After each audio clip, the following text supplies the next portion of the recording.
Hello students, good morning to all. आज हम जो है नेक्स्ट टॉपिक करने जा रहे हैं। नेक्स्ट टॉपिक है that is order of reaction. मतलब यहाँ पर ये है कि आज हम जो है ऑर्डर ऑफ रिएक्शन की स्टडी करने जा रहे हैं। तो means of order of reaction, तो हम कह सकते हैं कि the order of reaction is equal to the sum. ठीक है, मीन्स यहाँ पर ये है कि यदि कोई रिएक्शन आपस में क्या कर रहे हैं, रिएक्टेंट आपस में रिएक्शन कर रहे हैं, तो उनके ऊपर जो उनका कोफिशिएंट होता है, ठीक है, स्टोइकियोमेट्रिक कोफिशिएंट्स होता है, वो उनकी पावर के क्या होता है, सम होता है। कौन सा? स्टोइकियोमेट्रिक कोफिशिएंट उनकी पावर के क्या होता है, क्या होता है, सम होता है। कब? कंसंट्रेशन टर्म में।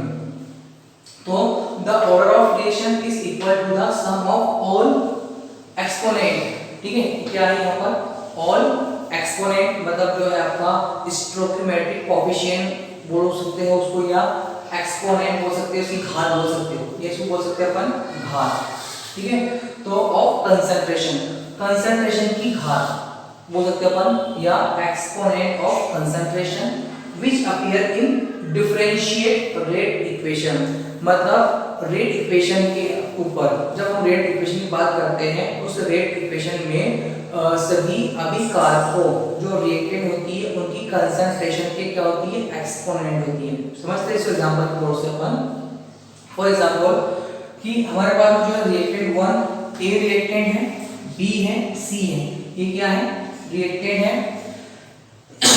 रिएक्टेंट होते हैं ये रिएक्टेंट है, मींस यहाँ पर ये 3 रिएक्टेंट है, आपस में रिएक्शन कर रहे हैं, बना क्या रहे हैं, प्रोडक्ट बना रहे हैं। तो हमको ऑलवेज, हम जो किसी भी ऑर्डर ऑफ रिएक्शन की क्या करते हैं, स्टडी करते हैं, तो हम रिएक्टेंट की स्टडी करते हैं, हम प्रोडक्ट को चेक नहीं करते हैं। ऑलवेज हम जो है रिएक्टेंट को चेक करते हैं, क्योंकि रिएक्टेंट ही क्या करते हैं, प्रोडक्ट का फॉर्मेशन करते हैं। तो हमको प्रोडक्ट मिल जाता है, तो लेकिन जो रिएक्टेंट होते हैं तो हमको उसकी स्टडी करनी पड़ती है कि रिएक्टेंट बराबर रेट से चल रहे हैं कि नहीं चल रहे हैं, कितनी स्पीड है रिएक्टेंट की, ठीक है, कब प्रोडक्ट का फॉर्मेशन करते हैं।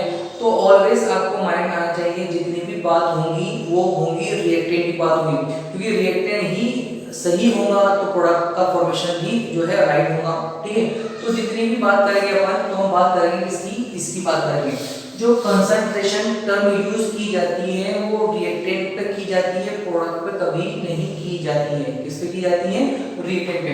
तो हमारा जो डेफिनेशन थी द ऑर्डर ऑफ रिएक्शन, मतलब किसी भी रिएक्शन की जो ऑर्डर है क्या है, equal to the sum of all exponent. ठीक है, तो जितने भी एक्सपोनेंट होंगे, मतलब जितने भी घातांक होंगी वो आपस में जुड़कर, कब कहां पर होंगी घातांक, वो किसी भी कंसंट्रेशन पर होंगी, वो किसी भी एक्सपोनेंट के कंसंट्रेशन पर होंगी। तो एग्जांपल हमारे पास में क्या था, ए बी सी जो है क्या है, रिएक्टेंट है, क्या बना रहे हैं, प्रोडक्ट बना रहे हैं। तो प्रोडक्ट बना रहे हैं, तो ये जो ए है, बी है, ये सी है, ये क्या है, इसके एक्सपोनेंट है। क्या है ये? किसी भी रिएक्टेंट के क्या है, कंसंट्रेशन टर्म में क्या है, ये ए बी सी क्या है, इसके एक्सपोनेंट है। तो the rate law equation for equation, ठीक है, हम बात कर रहे हैं यहाँ पर द रेट लॉ की। ठीक है, तो रेट लॉ पर हम बात कर रहे हैं यहाँ पर। तो रेट क्या होती है, dx/dt होती है।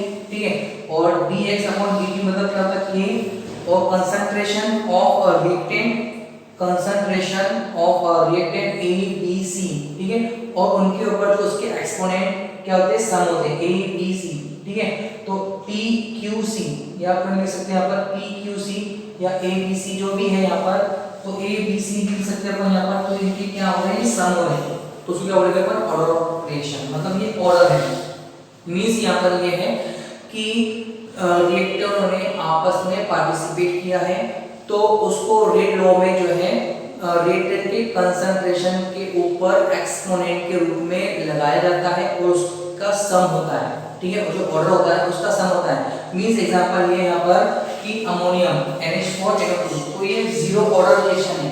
क्या है ये? जीरो ऑर्डर रिएक्शन है, क्योंकि ये डिपेंड नहीं है कंसंट्रेशन पे, डिपेंड नहीं है। जो रिएक्शन कंसंट्रेशन पे डिपेंड नहीं होती है उसे जीरो ऑर्डर ऑफ रिएक्शन कहते हैं। तो हम कह सकते हैं कि जो ऑर्डर ऑफ रिएक्शन होती है ऑलवेज वो जीरो हो सकती है, और वो 1 हो सकती है, 2 हो सकती है, फ्रैक्शन के अंदर आती है, पॉइंट के अंदर भी क्या होती है मतलब आ सकती है। तो ये जीरो ऑर्डर रिलेशन है और ये क्या है आपकी फर्स्ट ऑर्डर रिलेशन और ये आपकी सेकंड ऑर्डर रिलेशन। तो स्टूडेंट्स हम कह सकते हैं कि जो ऑर्डर होती है तो वो किसी भी कंसंट्रेशन ऑफ रिएक्टेंट के एक्सपोनेंट का सम होता है। आपको ये टॉपिक समझ में आया होगा। कुछ नहीं करना है, जैसे कि आपने मान लो कि आपने जो है यहाँ पर ये लिया अपन 2NO2 लिया, ठीक है। तो आपको क्या करना है 2NO2 को जो है आपका 2NO2 है तो अपन डेड लॉग के अंदर आएगा इसको अपन तो लिखेंगे अपन dx/dt k। तो यहाँ पर आएगा NO2 कंसंट्रेशन, ये बॉक्स को क्या कहा जाता है कंसंट्रेशन क्या था इसकी पावर 2। अब यहाँ पर पावर 2 आ गई तो मींस यहाँ पर ये है कि कैसी रिलेशन है ये आपकी रिलेशन है सेकंड ऑर्डर की। क्या है सेकंड ऑर्डर रिलेशन। क्या है ये आपकी सेकंड ऑर्डर रिलेशन है। तो इस तरह से जो है इसको रेट लॉ इक्वेशन के ऊपर कंसंट्रेशनों का सम कहते हैं। अंडरस्टूड? आपको ये समझना।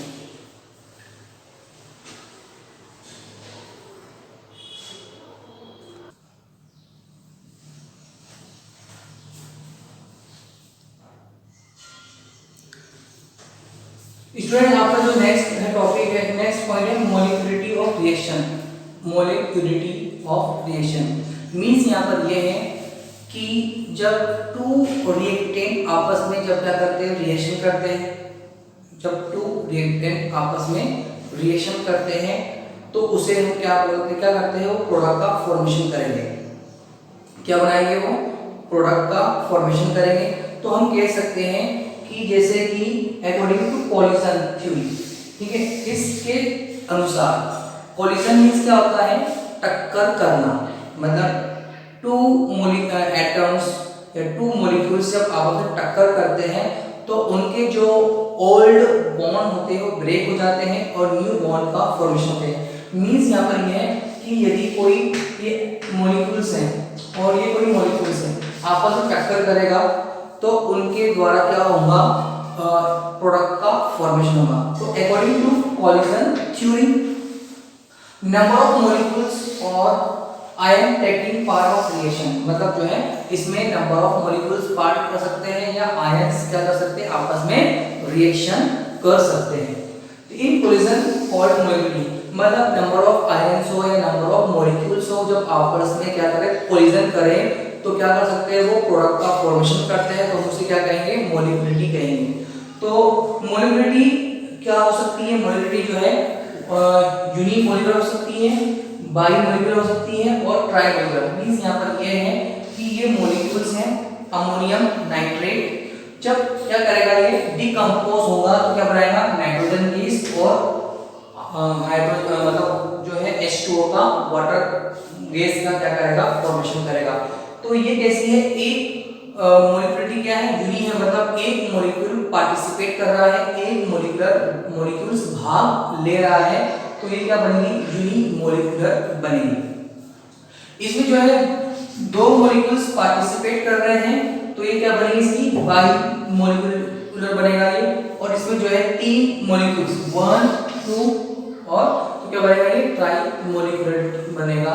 स्टूडेंट मींस यहाँ पर ये है कि हम बात करते हैं जब ऑर्डर ऑफ रिएक्शन और मोलिकुलरिटी की जब हम बात करेंगे तो दोनों में अंतर ये है कि ये जो है थ्योरेटिकली वैल्यू होती है, ठीक है, क्या होती है थ्योरेटिकल वैल्यू होती है, जबकि ऑर्डर ऑफ रिएक्शन जो है प्रैक्टिकली निकाली जाती है।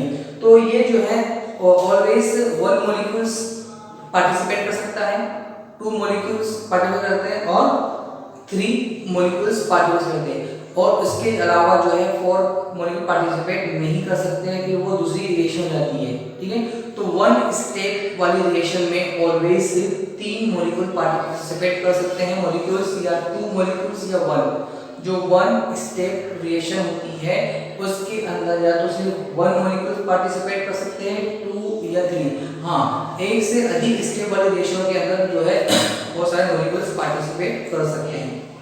तो इनमें जब आपस में मॉलिक्यूल टक्कर करते हैं तो प्रोडक्ट का फॉर्मेशन होता है। अंडरस्टूड?